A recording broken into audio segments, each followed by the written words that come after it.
Hello and welcome to the Westcity Church podcast. If you'd like to get to know us more, find us at westcitychurch.com.au. We really hope that you're encouraged by today's message.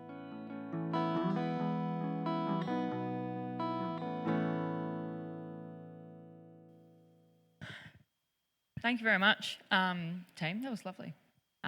Let's just open in prayer. Cool. God, we just thank you for our community. We thank you for our land. We thank you for our world. I just pray that you'll continue to work in us so that we love it more, we love you more, and we love each other more. Amen. So this is the last of the Homebrew series, and I'm so incredibly honoured that I've been asked to speak. Essentially, if you don't know what the Homebrew series is, it's stories and passions of people within our congregation, and so that's exactly what I'll be doing today, is sharing a bit of my passion. And essentially my title is The Global Garden for Justice. And so it's not necessarily going very deep into my personal story, but it's very deep into what I care about and what Stu cares about. And I know that a lot of other young people in our church also care about as well. So if you haven't met me before, yes, I'm Ash. I'm studying to be a home economics teacher. I've been going to Westcity for about 2 years now, and I'm a contributor to the garden outside. And so that's kind of how most people know me, is if they'll see Stu or I, they'll be like, oh, you guys are the ones who are doing the garden stuff. And usually I'd be pretty proud of it, but the garden's not in the best state at the moment. So I'm not as proud as I usually would be. But I checked this morning and it was a lot better than I expected because we've been away for so many weeks. So I feel a bit better there. But yeah, look, it may come as no surprise. As Stu said, I'm talking about the environment this morning because I absolutely adore it. And really, nothing more important to me in the world than the garden and justice, really. So I can't really talk about myself without talking about this man, which will come up on the screen. Thanks, Beck. This man was my grandfather, Alex. He, yes, was my grandfather, but was also a dad, a uncle, a husband, a social justice activist, a farmer, and also an agriculture teacher. And as most 20-year-olds do with their grandfathers, decided it would be a fun idea to go on a road trip to Esperance. And so 6 years ago, we drove down to Esperance together, and as we were making our way down, we kind of engaged in small talk for 2 hours, and then we hit the wheat belt, and he starts pointing out paddocks. He talks about, there would have been lots of trees here one day, but that they've now been cleared for farming, and oh wow, the soil I'm sure would have been really good there one day, but it's probably not anymore. And as we drove down, by my surprise, after 5 hours of talking about agriculture, I just could not get enough. I loved it so much, and I just was so immersed. And so while we were there, we spent time just visiting farms, talking to farmers, land care owners, and it really, for me, sparked this passion that was inside of me, in which I'd always been interested in the outdoors and really passionate about it, but this was a whole new perspective that I went down because it was just something that was new, and I realised how important it was. It wasn't the first time, though, that we had spoken about the environment or farming, as by the time I was about 15, I could name 15 cow breeds, which, don't mean to flex on everyone too much, but... and so to kind of get in a little bit deeper, I'm just going to start off with my first book from my library, in Genesis chapter 1, verse 26. And it says, God spoke, "Let us make human beings in our image, make them reflecting our nature, so that they can be responsible for the fish in the sea, the birds in the air, the cattle, and yes, earth itself, and every animal that moves on the face of the earth." Now, I chose the Message to read it from because I just couldn't get past that word responsibility or responsible. I just feel that is a true testament to what we've been called for. We've called to be responsible of it. And some other passages might use the word dominion or something, which I feel doesn't really communicate the right thing for me. We do have that responsibility. And I feel like responsibility means that we are made to be stewards of the earth. We are made to have a caring duty to it. And I feel like as well, for me, I read this and I can't not then think about Jesus and what his call for action is alongside this. And so I think our community puts it quite well in our benediction. And so in our benediction, of course, it says, "We will go and feed the hungry, we will go and clothe the naked, we will go and fight for justice." For most people kind of read this and think like those two things don't really go hand in hand, but for me, they couldn't go hand in hand enough. Because without having a responsibility to the earth, we can't do any of those things.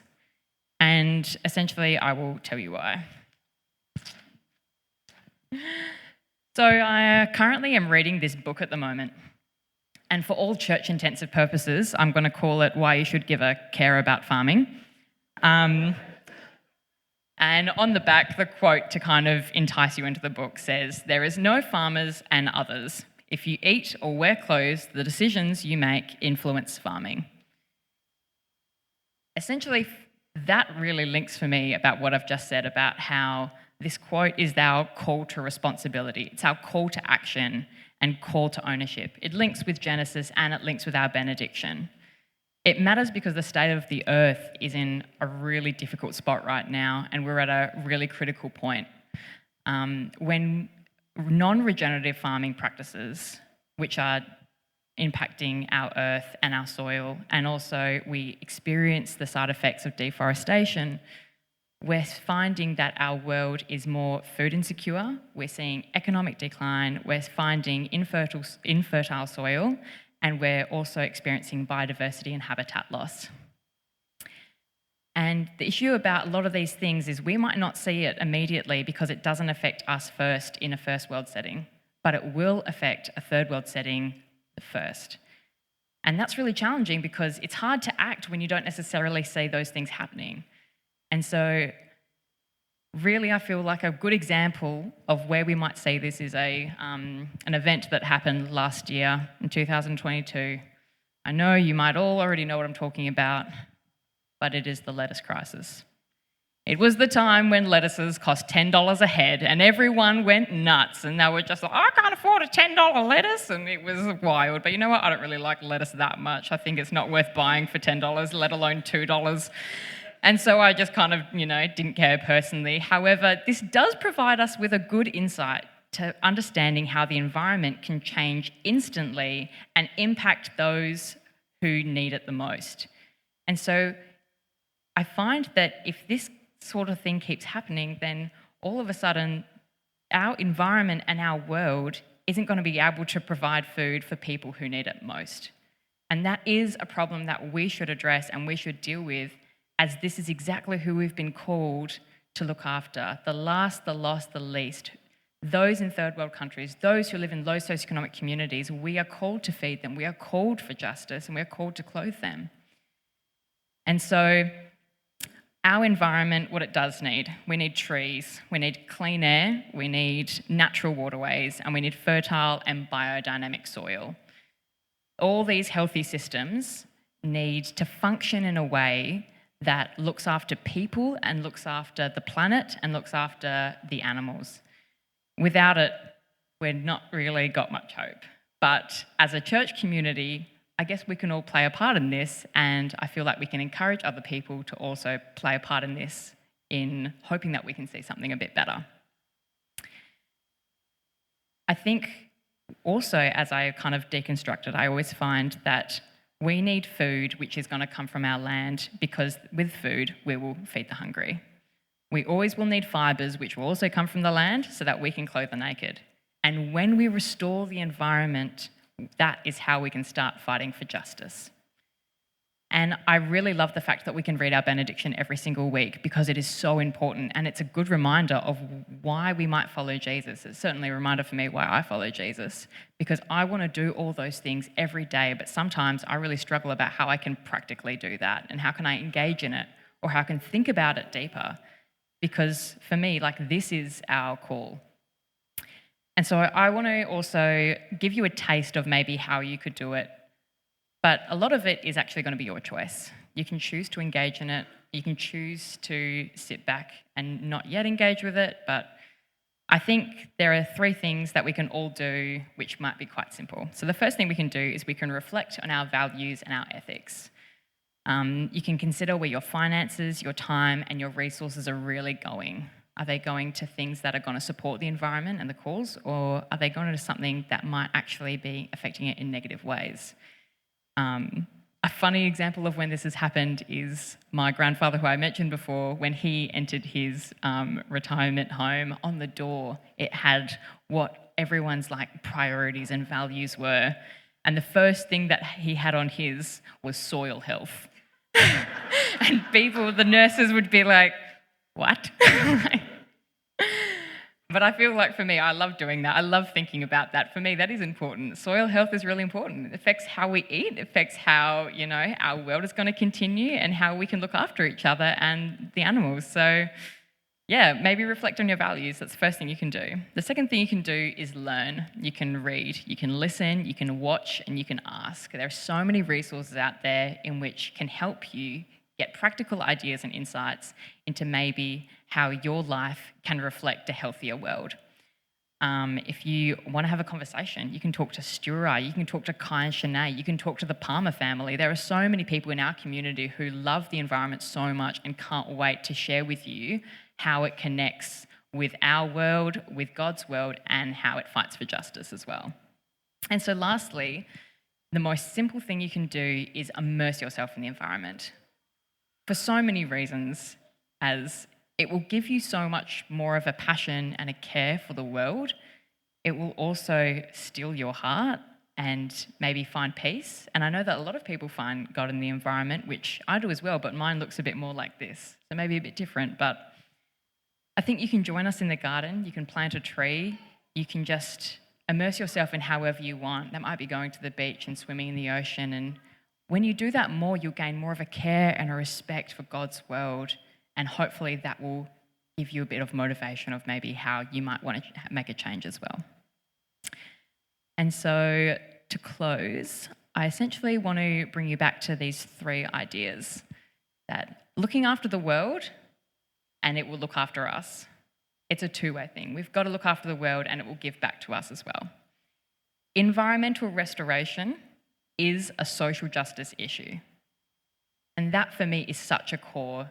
Some people just might look at some people who love the environment and just think you're a hippie. However, it's so much more than that, because without it, we can't care for other people. And that is my number 1 priority as a follower of Jesus, to look after God's people.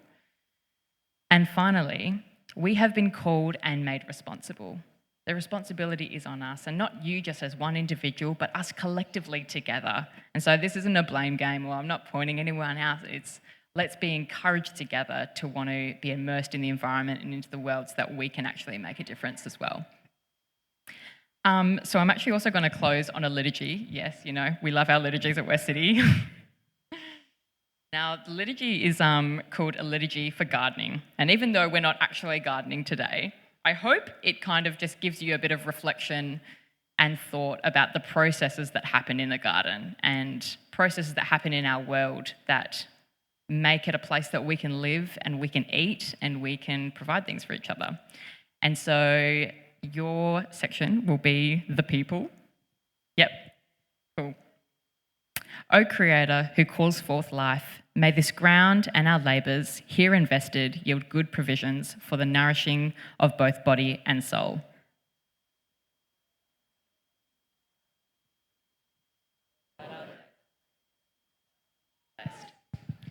As we work the soil of this garden plot, furrowing, planting, watering and harvesting, may such acts become to us a living parable, a prayer acted out rather than spoken. Lord, let our labours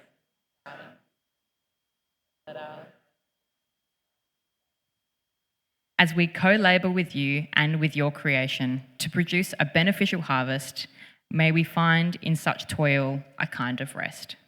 May this plot of ground become a hallowed space, and these hours a sacred time for reflection, for conversation with friends and family, and for fellowship with you, our Creator. Amen. Thanks very much. How good was that message? Thank you so much for joining us. Each week at West City, we say a benediction together.